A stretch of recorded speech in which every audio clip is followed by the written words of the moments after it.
Donc, bienvenue sur ce nouveau tutoriel sur Blender Prophase. Aujourd'hui, je vais vous montrer les bases du modifier. Donc, dans Blender, le modifier se situe ici. Donc ici, objet modifier. En fait, modificateur, ouais, en français. Et vous avez plusieurs modificateurs qui permettent de créer plusieurs choses. Donc, le premier, le plus connu, je veux dire le qu'on utilise souvent. Bon, ils sont tous utilisés assez souvent, dépendant le projet, mais pour créer une subdivision sur votre objet, c'est CTRL 1, CTRL 2, CTRL 3, CTRL 4, CTRL 5. Vous pouvez augmenter la subdivision. Tout simplement en allant sur Subdivision Surface. Vous pouvez faire un adoucissement sur votre objet et augmenter les vertex. Alors, le maximum, c'est 6. Vous avez la même chose, multi-résolution, et celui-là est utilisé pour le mode sculpt. Alors, vous pouvez l'augmenter à très forte résolution. Donc là, je suis à 1 500 000 vertex face. Donc ça nous permet de faire du sculpt. Vous avez 3 modes ici.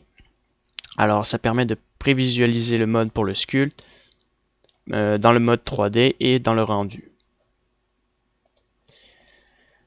Dans chaque, je vous remonte celui-là, dans chaque modificateur, vous avez la même option qu'ici, qui permet d'être caché, qui cache le mode subdivision ici. Donc ça peut permettre de réduire votre objet. Pareil dans la caméra. Vous avez le mode triangle. Donc on voit qu'il y a des triangles. Donc les triangles, c'est utilisé par exemple pour... on peut l'utiliser directement pour faire...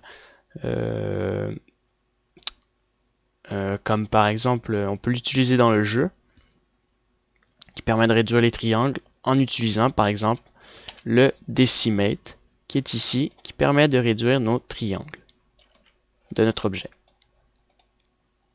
Vous avez le tableau, qui permet de dupliquer en plusieurs reprises un objet de même forme sur différents axes.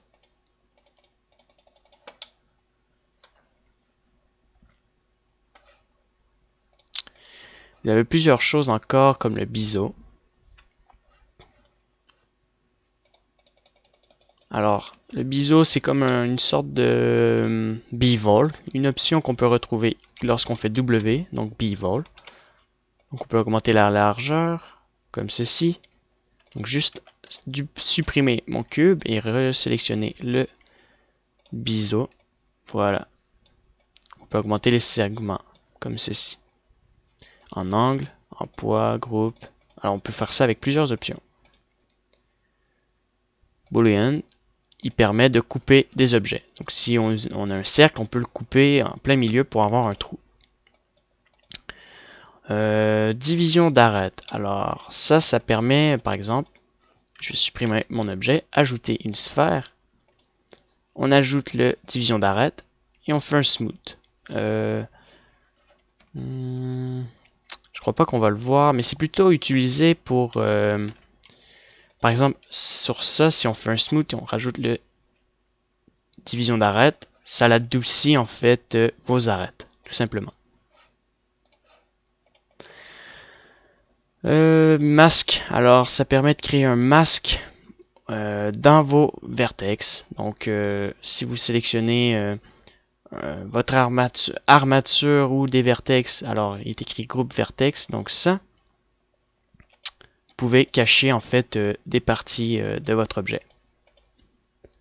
Miroir. Alors, le miroir, si vous faites table, vous pouvez avoir un miroir qui se situe sur plusieurs axes.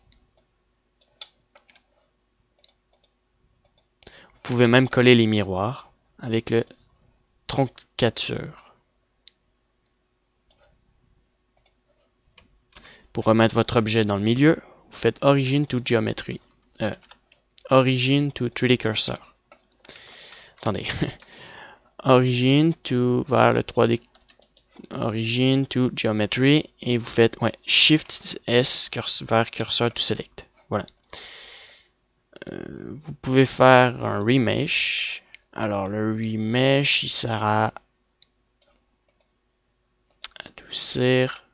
Alors c'est une autre sorte mode, comment dire, de decimate un peu, avec une autre méthode de, comment dire, de déformation sur votre objet. Vis, ça crée une vis. Par exemple, c'est pratique sur des objets vertex pour créer des verres, comme j'avais fait dans dans le tutoriel de la modélisation. Solidifier, ça permet de solidifier, pas solidifier, mais mettre une épaisseur vers l'intérieur ou l'extérieur.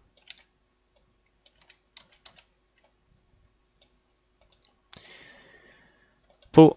Alors, Po, c'est un skin modifier. Alors, il s'appelle Po.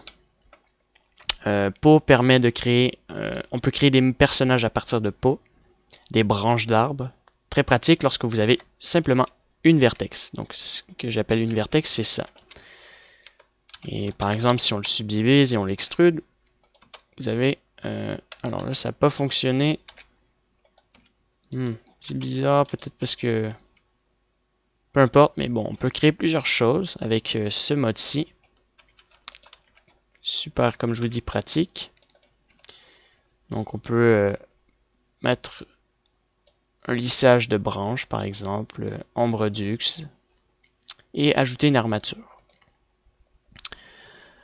Modifier ici, alors ceux-là, je les ai jamais utilisés, ces trois-là, même ces quatre-là, mais ils peuvent être utilisés pour, comme on voit, déformer gaucher. Alors, je crois que ça permet de modifier notre texture.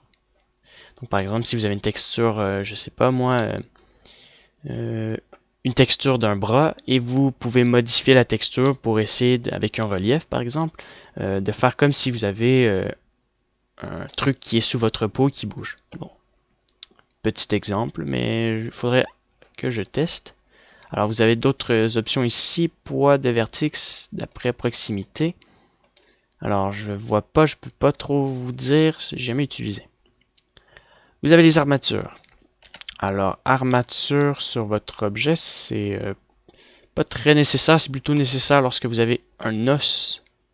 Alors lorsque vous avez un os comme ceci, vous sélectionnez votre objet, vous faites CTRL-P, vous sélectionnez votre, comment dire, votre active c'est votre os, votre bond, ou votre os, et vous vous mettez avec poids automatique. Donc lorsque je sélectionne mon os, donc c'est comme ça que ça fonctionne lors de l'animation, l'os contrôle mon cube. Voilà. Si, par exemple, je vous montre rapidement, c'est juste un petit exemple, j'ai fait des tutos là-dessus. Alors, si, juste reculer, replacer mon bond, voilà. Si j'extrude, donc si je sélectionne et subdivise mon objet, donc toujours mon objet est actif, vous faites automatique poids. Vous pouvez mettre pas une subdivision ou plutôt sélectionner votre objet et le subdiviser. Donc maintenant, c'est ce qui nous permet de déformer un mesh avec des os. C'est comme ça que ça fonctionne pour les animations. Donc on met des os bien positionnés pour le bras, les jambes et autres parties. Ensuite, ce qu'on peut voir d'autre, c'est projeter. Alors projeter, ça donne ça. Une autre manière de créer des déformations en sphère, en cuboïde, cylindre, voilà. Courbe, alors c'est plutôt utilisé pour les béziers. Donc les béziers, c'est les courbes. Alors lorsque vous utilisez un bézier, ça permet de, par exemple, si vous connectez, comme je vous ai montré avec CTRL-P sur votre os, vous pouvez connecter votre objet à un parent. Par exemple, je vous montre un petit exemple rapidement. Vous avez deux cubes. Je veux que ce cube-là soit le parent de lui. Donc pour qu'il soit son parent, vous devez sélectionner l'objet actif et vous mettez un P. Donc l'objet actif est le contrôleur. Voici comment fonctionnent les parents. Vous pouvez sélectionner les deux objets et faire Alt-P, supprimer la parenté. Donc, votre objet n'est plus parent avec l'autre. Vous pouvez même, comme vous avez vu, effacer et garder la transformation. Souvent, lorsque vous avez un parent qui sont connectés ensemble, vous avez une rotation, vous les déconnectez, il va revenir à la place initiale, alors qu'on peut le supprimer en le gardant à cette position-là. Voilà. Comme ça. Ensuite, déplacement. Alors, déplacement souvent utilisé avec des hautes résolutions au niveau des textures. Des subdivisions. Donc, par exemple, si vous voulez créer à partir de cet objet-là, une texture roche. Donc, vous mettez une texture roche, un relief roche. Vous mettez des subdivisions. Si vous ajoutez, par exemple, la texture roche ou de caillou, vous allez avoir des formes à partir de la texture dans votre subdivision de cailloux. Donc c'est pareil pour toutes sortes de choses. Si je fais un exemple, nouveau, vous le changez en UV et vous augmentez votre cube. C'est une texture, comment dire, une texture fumée. Donc ça se mélange pas très bien. Donc si j'augmente la subdivision comme ça, je peux mélanger ma texture fumée par exemple. C'est au maximum.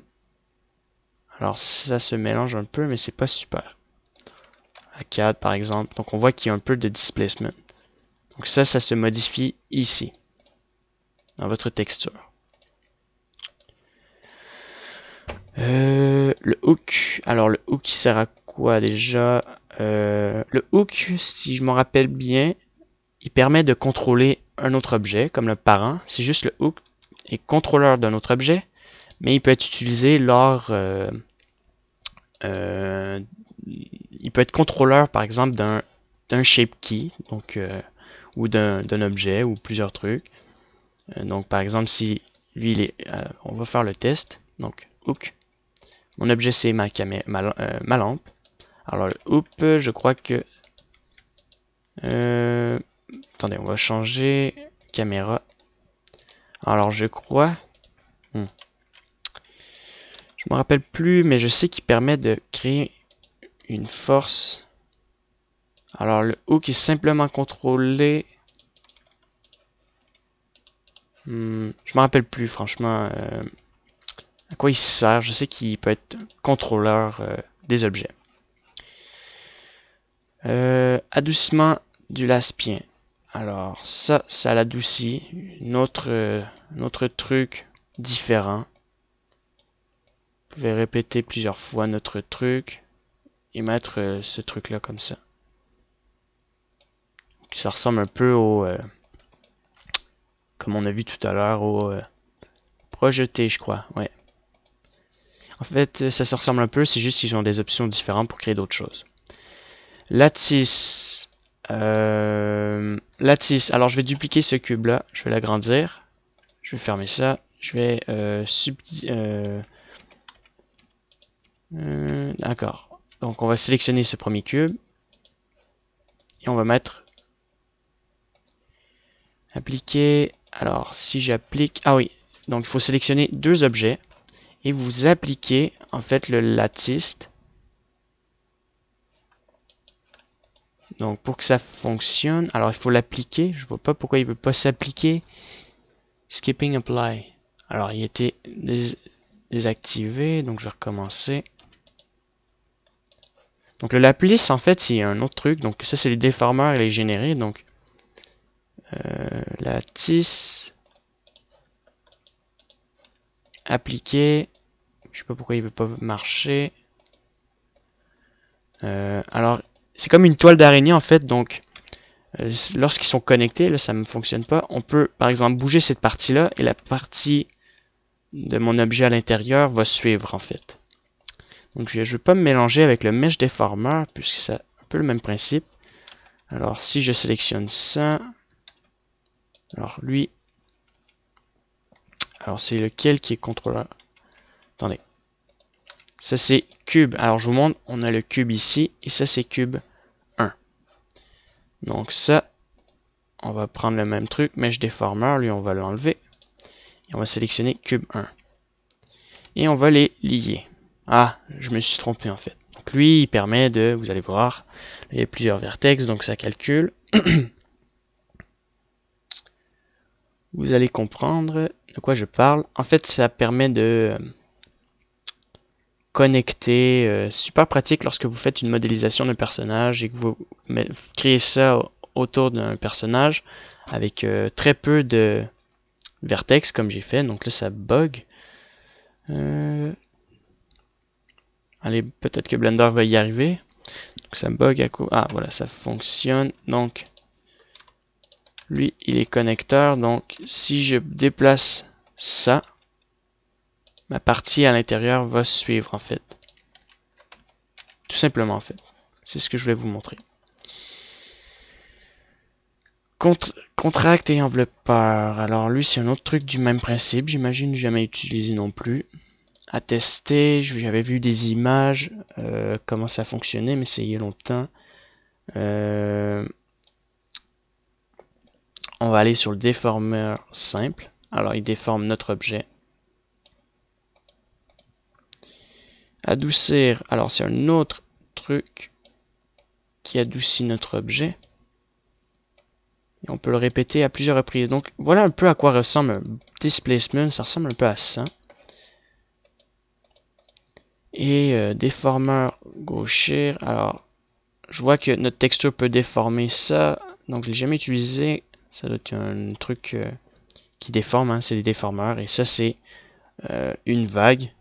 Donc, si je fais Alt A, c'est utilisé en tant qu'animation. Ce genre de déformeur. Voilà. Simuler, je vais vous le montrer plus tard parce que c'est complètement différent. C'est lié avec physique particule ici. Donc, on va les retrouver dans un autre tuto. Donc voilà, c'était la partie pour les modificateurs. Puis dans la prochaine partie, je vais vous montrer les bases des particules.